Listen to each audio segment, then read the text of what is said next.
जैसा कि दोस्तों हमने आपसे वादा किए थे कि बायोलॉजी जैव परिक्रम का हमने एक वीडियो आपको दिए थे, जिसमें जिसमें आप लोगों ने बायोलॉजी के चैप्टर 1 में या पार्ट 1 में आप लोगों ने जितना प्यार हमें दिए उससे हमें बहुत आनंद मिले। इसी प्रकार से आप लोग कमेंट करिए और अच्छे से वीडियो को देखिए। इसलिए आज हम लेके आए हैं बायोलॉजी का पार्ट 2। क्या लेके आए हैं? पार्ट 2। किसका? जैव परिक्रम का है। आप लोग कोई अगर व्यक्ति नहीं देखे हैं तो जैव परिक्रम लेक्चर 1 को देखिए और तब इसको देखेगा। जहां पे से उस दिन हम छोड़े थे आज वहीं पे से शुरू कर रहे हैं, तो टेंशन की बात नहीं है। जहां से छोड़े थे वहीं से शुरू कर रहे हैं और समझ यहां से भी आएगा। हमने उस दिन आपको 2 मिनट रिवर्स करा देते हैं कि हमने आपको जैव परिक्रम, हमने भोजन क्या होता है, पोषण क्या होता है, पूरे शरीर में श्वसन की प्रक्रिया क्या, ये सारी बातों को हमने पहले चैप्टर में मात्र शॉर्ट से शॉर्ट वीडियो में हमने आपको समझाने का प्रयास किया। इतनी कम समय में इतना बेहतरीन आपको कहीं कंटेंट नहीं मिलेगा। आप देखिए उतनी बड़ी चैप्टर हमने 2 क्लास में कंप्लीटेड करने का सोच रहे हैं, ताकि आप जो क्रैश कोर्स के माध्यम से पढ़ रहे हैं ये जल्दी जल्दी क्लास आपकी हो। आइए आज जो हम स्टार्ट करेंगे, उस दिन हमने आपको श्वसन तक पढ़ा चुके थे, आज हम पढ़ाएंगे संवहन। क्या पढ़ाएंगे? संवहन। इसको हमने उस दिन बताया होंगे परिवहन। इसके बाद एक और टॉपिक है उत्सर्जन। उस दिन हमने 2 टॉपिक पढ़ा दिए थे आपको, एक श्वसन एक पोषण। आज हम आपको पढ़ाएंगे उत्सर्जन और सन परिवहन या संवहन। तो पहले हम परिवहन या संवहन से शुरू करते हैं। इसलिए ऐसा लिखना पड़ रहा भाई, ताकि आपको कम से कम समय में आपको बेहतर से बेहतर कंटेंट मिले। जो जो बात इसमें लिखे हुए वही बात अपने लफ्जों से बयां करेंगे। आप इसे बहुत अच्छे तरह से आप समझने का प्रयास करेगा। देखिए परिवहन क्या होता है? जब एक वस्तु को एक स्थान से दूसरे स्थान तक किसी भी माध्यम से हम ले जाते हैं या लाते हैं तो इसे हम क्या करते हैं? परिवहन। जैसे देखिए ब्लड यहाँ से पैरों तक गया, पैर से आपको हाथों तक आई तो ब्लड का क्या होगा? परिवहन। संवहन। संवहन का अर्थ समझिए एक स्थान से दूसरे स्थान तक आदान प्रदान करना या आना जाना संवहन करता है। जैसे गाड़ी से एक स्थान से आए दूसरे स्थान गए, दूसरे स्थान से आए, तो यही क्या कहलाता है? परिवहन। आइए तो परिवहन मुख्यतः पूरे शरीर में जो करता है वह कौन करता है? परिवहन। ब्लड कौन कर रहा है यहाँ पे? ब्लड। तो ब्लड कहाँ से निकलता? तो परिवहन तंत्र क्या हो गया? हृदय। क्या हो गया? हृदय। और दूसरा होगा वहन माध्यम। क्या हो गया? वहन माध्यम। तो अगर आप कहिएगा तो वहन माध्यम में तो जो रक्त या लसीका, और हृदय में भी क्या है? रक्त व लसीका। तो कहीं ना कहीं आपको हमें किसके बारे में भी डिटेल्स में पढ़ना है, तो पढ़ना है ब्लड के बारे में। किसके बारे में पढ़ना है? ब्लड के बारे में। पूरे शरीर में परिवहन का कार्य कौन करता है? तो वो ब्लड करता है। इसके साथ साथ वो उत्सर्जी, हाँ अगर आपको यूरिन कहे, पेशाब कहे, तो पेशाब आपका उत्सर्जी पदार्थ है। उत्सर्जी कौन होता है? जो आपके शरीर से कोई भी चीज अनावश्यक चीज बाहर निकलता है या कोई भी चीज निकलता है उसे हम उत्सर्जन करते हैं। समझिए जैसे नेटा, थूक, पेशाब, ये सब जो चीजें हैं तो ये जो निकल जाती है तो हम क्या करते हैं? उत्सर्जन। आइए हृदय। अब हृदय जो होता है मनुष्य का हृदय, समझिएगा यहाँ पे इसलिए स्पेस इतना छोड़ दिया है ताकि आपको समझाने में सुविधा हो। हृदय अभी तो हम उत्सर्जन तंत्र पढ़ाएंगे तो वहां पे भी हृदय आएगी, तो वहां पे डिटेल्स में बताएंगे। लेकिन यहाँ पे जो हृदय की काम हुआ हम आपको बतला देते हैं। जो आपको ऑब्जेक्टिव में डायरेक्ट पूछेगा 1 मिनट में हृदय कितना देर धड़कता है? 1 मिनट में लगभग में 72 से 75 बार धड़कता है ना। और तेज दौड़िएगा, सांस लीजिएगा तो और बढ़ेगी। तो हृदय में बोलिए कितना देर धड़कता है? 1 मिनट में 72 से 75 बार। इसमें 2 प्रकार के हृदय में आवाज निकलती है, साउंड। एक होती है लब, एक होती है डब। जब देखिएगा इससे छीनिएगा ना तो लब डब लब डब, तो हृदय में कैसी आवाज निकलती है? लब और डब के, है ना भाई। तो हृदय की मुख्यतः काम क्या करता है कि ब्लड को जो है ना या करता पंप। ब्लड को क्या करता काम? पंप। पंप का मतलब जानते हैं कि थ्रो। थ्रो मतलब जानते हैं? फेंकना। यहाँ पे यहाँ से कट फेंक दे, अब पूरे शरीर में आती जाती है। आइए तो आज हम रक्त के बारे में समझते हैं या ब्लड। किसके बारे में पढ़ते हैं? ब्लड। सबसे पहले मनुष्य में जो ब्लड होता है ये 2 प्रकार से जाता है, एक शुद्ध रक्त और एक अशुद्ध रक्त। कौन रक्त? एक शुद्ध और एक अशुद्ध। वो शुद्ध रक्त उसे कहते हैं जो धमनी में बहता। किसमें बहता है? धमनी में। अशुद्ध रक्त उसे कहते हैं जो शिरा में बहता। यही चीज हमने आपको लिखा है कि पूरा शरीर से, ये जो आपका पहला पार्ट दिख रहा है ये नस, नस को क्या कहते हैं? शिरा, वेन। ये जो पूरे शरीर से अगर हृदय की ओर ब्लड को लाते हैं तो यही मेरा हो गया क्या, सीरा। क्या हो गया, सीरा। अंदर में जो पतली पतली नस रहता है वह पूरे शरीर में ही ब्लड को पहुंचाता है ऑक्सीजन के माध्यम से, उसे हम क्या कहते हैं, धमनी।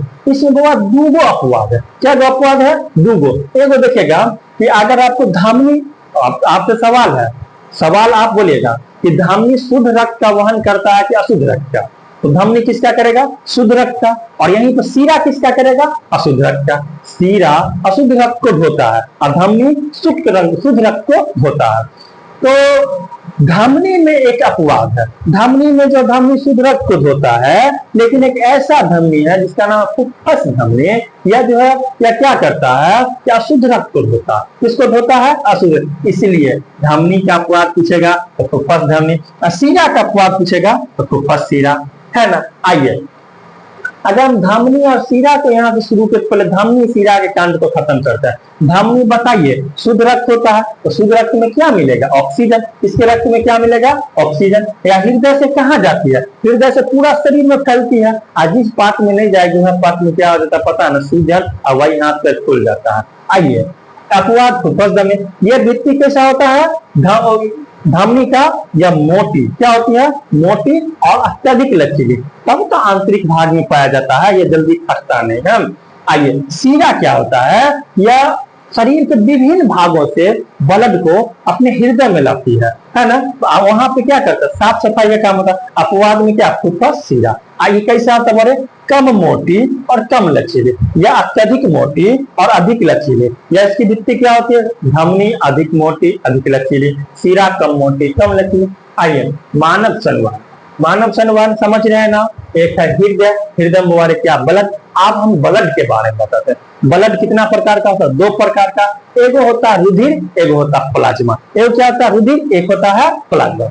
तो आप ब्लड को देखिएगा ना, इसमें कुछ कण ऐसा ऐसा रहता है जो ठोस रहता है, जैसे रवा कण कहते हैं, रवा कण। ठोस को हम क्या कहते हैं, रुधिर, और जो पानी जैसा रहता है उसे हम क्या कहते हैं, प्लाज्मा। प्लाज्मा में लगभग 90% भाग पानी रहता है। यह हल्के पीले रंग का चिपचिपा पदार्थ होगा, यह हल्के पीले रंग का तरल पदार्थ, जिसमें 90% क्या जल होता है। इसमें क्या क्या पाया जाता है प्लाज्मा में, देखिए प्लाज्मा रक्त का ही भाग है। प्लाज्मा किसका भाग है, रक्त का, लेकिन यह हल्का पीला रंग का रहता है ना, यह ठोस नहीं रहता। इसमें प्रोटीन पाया जाता है, प्लाज्मा पाया जाता है, खनिज पाया जाता है, आदि इस सब में पाया जाता है, उसे हम क्या कहते हैं, प्लाज्मा।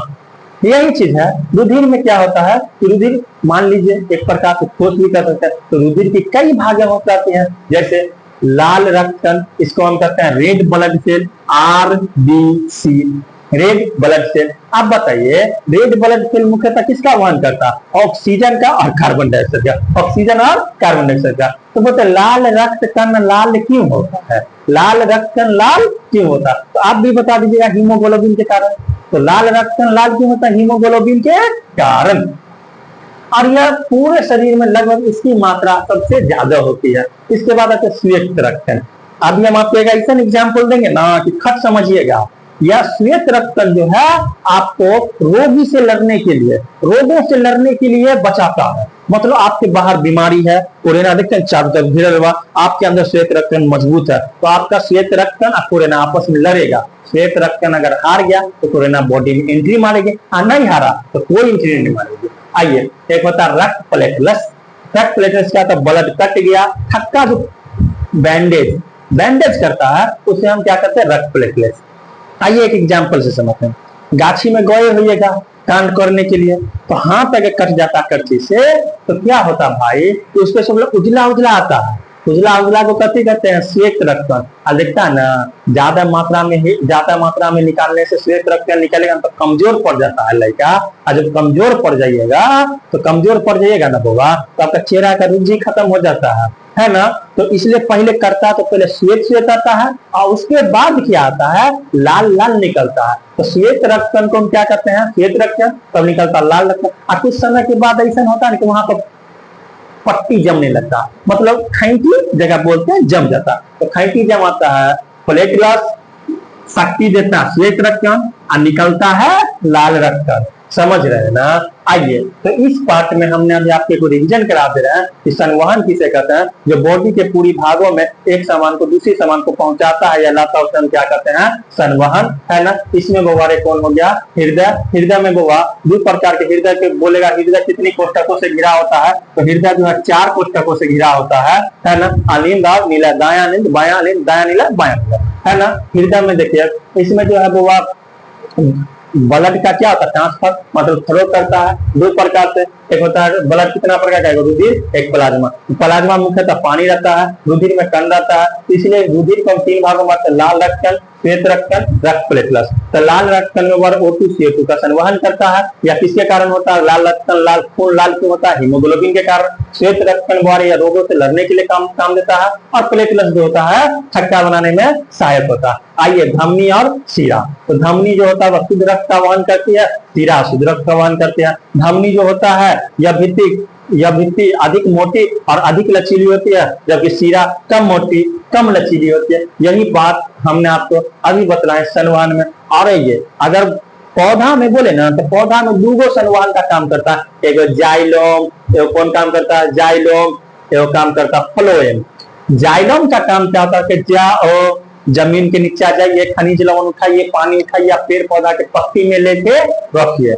आप पत्ती में लेके रखिएगा ना, तो वहां पर भोजन तैयार होगा प्रकाश संश्लेषण विधि से।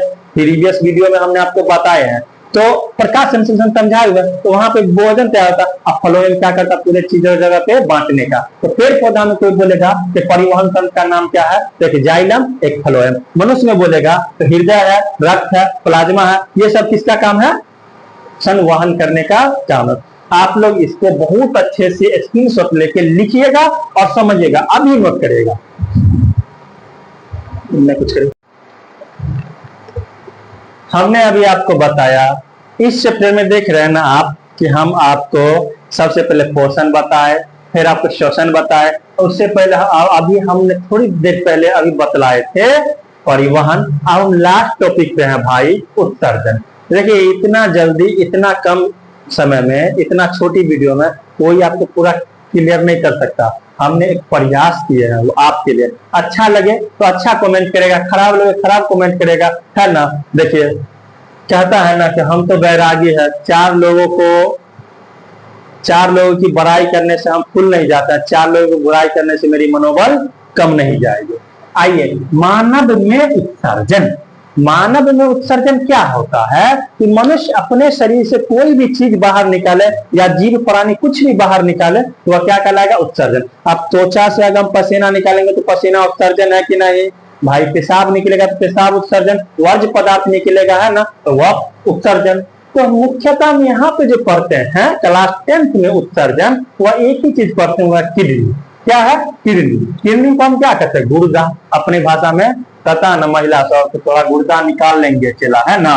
आइए, तो मानव में उत्सर्जन क्या है कि जीवों में उपचयी पदार्थ, जैसे आप कुछ कचरा खा लीजिएगा या कुछ पी लीजिएगा तो वह क्या करेगा कि हानिकारक नाइट्रोजन जो रहता है ना, नाइट्रोजन मतलब नाइट्रोजन से क्या बना देता है, यूरिया। अब यूरिया पता है ना आपको कितना खतरनाक विषैला पदार्थ है, शरीर में रह जाएगा तो आप मर जाइएगा। तो उसी यूरिया को यह कन्वर्ट करता है यूरिन, यूरिन मतलब पेशाब में, वो कन्वर्ट करता है, उसे हम क्या कहते हैं, उत्सर्जन। उत्सर्जन सजीवों में आपने उत्सर्जन को समझे, सजीवों में आप उत्सर्जन को समझ रहे हैं। इसी प्रकार से जैसे देखिए निष्कासन करता है, तो एक कोशिकीय जीव जो क्या करती है, निष्कासन करती है, तो किस विधि से करती है, तो विस्तृत प्रक्रिया से वह क्या करती है, निष्कासित। आइए, उत्सर्जन में बहुत सारे इंपोर्टेंट जो है वह अंग होते हैं। जैसे एक जोड़ा वृक्क, एक जोड़ा क्या होता है, वृक्क। वृक्क के मतलब क्या, किडनी। वृक्क के मतलब क्या, किडनी। देखिए ई है एगो किडनी, ई है एगो किडनी। मनुष्य को कहता है ना कि किडनी बेच के हम आईफोन ले लेबो, तो किडनी बेच एगो किडनी से मनुष्य को कोई ज्यादा फर्क नहीं पड़ता है। ये 2 किडनी मिलके 180 लीटर पानी छानता है, इसलिए एगो किडनी दैयो दीजिएगा ना, तो ये एक दिन में कितना लीटर पानी छान सकते हैं, 90। अब बताइए 90 लीटर कोई पानी पीता है। हाँ, स्वस्थ मन रहने के लिए आपको ठंडी में कम से कम 5 लीटर और 5 से 10 लीटर के बीच में आपको पानी पीना चाहिए। तो हमारे शरीर का उत्सर्जन भागों का नाम क्या है, किडनी, जिसे हम क्या कहते हैं, किडनी। आइए, किडनी शरीर में कुल कितनी होती है, 2, है ना।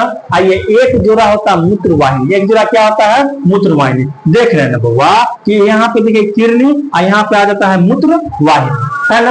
एक होता है मूत्राशय, अब मूत्राशय पेरू में जमा हो जाता है और यहाँ से निकलता है एक मूत्र मार्ग, जो पते हैं आपको, मूत्र मार्ग निकल जाता है। आइए, वृक्क में मूत्र का निर्माण कैसे होता है, वृक्क में समझ गए कि यह मानव उत्सर्जन तंत्र क्या है, कि मतलब आप कुछ भी कचरा पदार्थ, अपशिष्ट पदार्थ, उपचयी मतलब जो आपसे नहीं पचता उसको अगर खा लेते हैं तो खा लेने के बाद आपके शरीर में नाइट्रोजन युक्त विषैला पदार्थ बन जाएगा जो आपको नुकसानदेह हो सकता है। इसीलिए बउआ इसे निकालना जरूरी है। इस पदार्थ को हम क्या करते हैं, उत्सर्जन। एक कोशिका में जो उत्सर्जन होता है वो विस्तृत प्रक्रिया से होता है। आइए, उत्सर्जन तंत्र में ढेर सारी जो होती है इंपोर्टेंट भाग होती है, जैसे इसे किडनी कहते हैं। किडनी की संख्या कितनी होती है, 2। एक जोड़ा क्या होता है, मूत्रवाहिनी, एक मूत्राशय, एक मूत्र मार्ग होता है।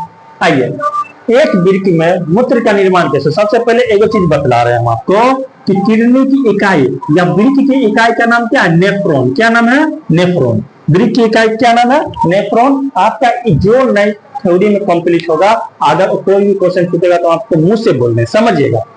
शरीर की सबसे बड़ी कोशिका तंत्रिका कोशिका, किडनी की इकाई नेफ्रॉन। शरीर की सबसे बड़ी कोशिका तंत्रिका कोशिका, किडनी की इकाई नेफ्रॉन। आइए, वृक्क की संरचनात्मक एवं क्रियात्मक इकाई क्या करते हैं, नेफ्रॉन। आइए, वृक्क में मूत्र बनने के बाद मूत्रवाहिनी से होता है, मूत्रवाहिनी मतलब यहाँ से होता है। मूत्राशय में एक तीर्थ होता है। मूत्र बनाने का उद्देश्य अपशिष्ट पदार्थों का शरीर से बाहर निकलना। पेशाब बनाने का क्या महत्व है, अगर आप भोजन खाइएगा पानी नहीं पीजिएगा तो पेशाब पीला पीला होगा। क्या है पता है कि आपके शुद्ध रूप से पानी नहीं गया, आपको कचरा शरीर से बाहर नहीं निकला। पेशाब बनाने का क्या अर्थ है कि आपके शरीर से कचरा को क्या करना है, बाहर निकलना। आइए, तो आपको हमने बतलाए, थोड़ा सा 5 मिनट समय दीजिए, समझिएगा कि हमने आपको पोषण कराया। पोषण क्या है, मनुष्य को भोजन करने की समूह प्रक्रिया को हम क्या करते हैं, पोषण। जो पहला लेक्चर में वह लेक्चर आपको 100% देखना है। उसमें जितना आप लोगों ने प्यार दिए उसके लिए तहे दिल से शुक्रिया, और ऐसे ही आप लोग प्यार बढ़ाइए, सब्सक्राइब करवाइए। हम बहुत जल्द स्मार्ट बोर्ड लेने वाले हैं।